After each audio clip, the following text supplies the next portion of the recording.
Ukraine and Russia have agreed to extend a deal that allows the passage of Ukrainian grain through the Black Sea. Turkish President Recep Tayipp Erdogan announced that the agreement's been renewed for another 2 months. The accord was first brokered by Turkey and the UN last summer. Ukraine's a leading global supplier of grain, and the safe passage is crucial for supply chains. Let's get more on this from our correspondents Nick Connolly in Kiev and Dorian Jones in Istanbul. Welcome both. Let's start with you, Dorian. This happened with less than 24 hours before the agreement was due to expire. Did the Turkish president talk about why this had come down to the wire again?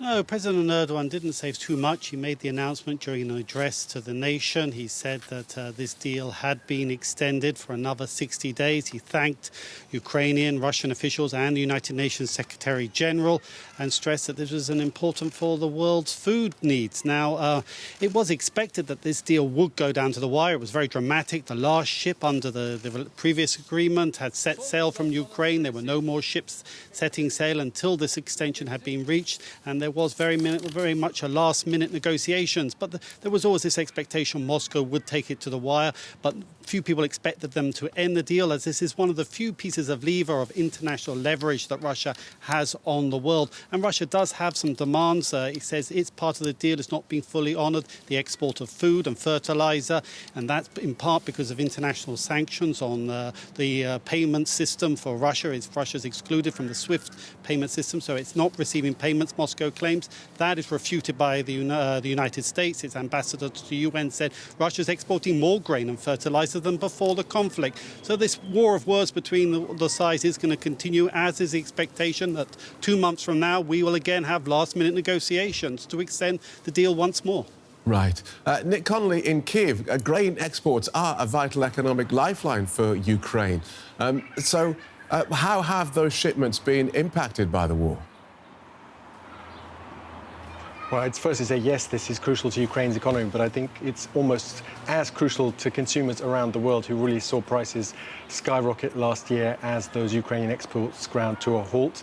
You had scenes last year of farmers sitting on mountains of grain they just couldn't get out of the country, no cash coming in, unable to buy fertilizers to sow and prepare the new crop, this year's crop. Then you had huge queues at the land borders, people trying desperately to get it out by truck or by the river ports, but none of those were really big enough or had the kind of scale to give anything like the kind of capacity needed. Now, yes, this is working, but it's nowhere near business as usual. The Russians keep using all the leverage they have to try and delay these shipments. It's still much more complicated and expensive than it was before the war. And then when you're looking at Ukraine as a whole, you have to remember that this deal is just about food. All of Ukraine's other exports, metals, all the other kind of crucial export products are still trapped inside Ukraine's borders or having to be shipped at huge cost by land, by truck. So this is no kind of normality here. This is just a kind of exception that I think Russia was forced to because of pressure from customers for Ukrainian grain in Asia, Africa, who have better relations with the Kremlin. Right, so back to Dorian Jones in Istanbul. Dorian, this announcement comes just days after the first round of Turkish presidential elections. Is it important for the president to be seen as an international figure, an international mediator? Well, it certainly doesn't do him any harm. In fact, he made this announcement during his first main address to the nation as the kickoff for the presidential runoff starts for elections on May the 28th. Now, Erdogan, part of his campaign, has always presented himself as a world leader, a leader that the rest of the world has to listen to. And this grain deal undoubtedly was a major Turkish diplomatic success. And Erdogan's figuring and meeting world leaders does figure prominently in his propaganda and his campaign messages to the country. And it has to be said that both Ukraine and Russia leaders are probably quite happy that Erdogan stays in power. Erdogan has achieved almost a unique position of having support from both leaders. Turkey provides military hardware, crucial hardware to the Ukraine, and at the same time doesn't enforce many of the international sanctions on Russia, as well as providing safe haven to many Russian oligarchs' assets. So both leaders are very happy with Erdogan. So I think they were quite happy to play along with this as it fell very fortuitously to President Erdogan as he starts his presidential runoff campaign. Thank you for that, Dorian. Dorian Jones in Istanbul and Nick Connolly in Kiev. Thank you both.